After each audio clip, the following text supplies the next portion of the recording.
পাল্টাপাল্টি হুমকি ধামকির পর যুক্তরাষ্ট্র ও ইরানের মধ্যে সামরিক পদক্ষেপ ঘিরে মধ্যপ্রাচ্যে আবারও দেখা দিয়েছে সর্বাত্মক যুদ্ধের সংখ্যা। তেহরানের দোরগোড়ায় মার্কিন বিমান ও বোমান মোতায়েনে ছড়িয়েছে উত্তেজনা। আবার সেই বিমান লক্ষ্য করে ইরানের হামলার সংখ্যা যে ঘি ঢেলেছে আগুনে।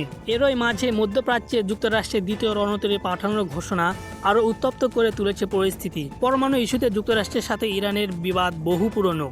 তবে ডোনাল্ড ট্রাম্প মার্কিন প্রেসিডেন্ট হিসেবে শপথ নেওয়ার পর চূড়ান্ত পর্যায়ে পৌঁছায় সে উত্তেজনা। তেহরানকে চুক্তির আওতায় না আনতে পারলে বোমা হামলার হুমকিও দেন ওয়াশিংটন। শুধু হুমকি ধামকি দিয়েই থেমে থাকেনি ট্রাম্প প্রশাসন।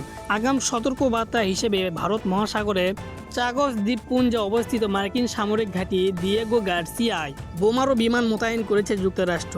স্যাটেলাইট চিত্রে ধরা পড়েছে 6টি স্টেলথ B2 মডেলের বিমান, ভারী বোমার পাশাপাশি যেগুলো পারমাণবিক বোমা বহনেও সক্ষম।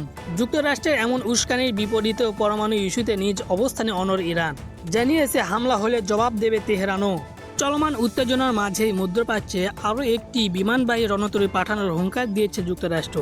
দ্বিতীয় রণতরী বহরে যুক্ত হলে লোহিত সাগর ও তৎসংলগ্ন এলাকায় সংখ্যা বেড়ে দাঁড়াবে 2টিতে। বাড়ানো হচ্ছে সামরিক বিমানের উপস্থিতিও, যা দিয়ে ইরানের পাশাপাশি অভিযান পরিচালনা করা যেতে পারে ইয়েমেনেও।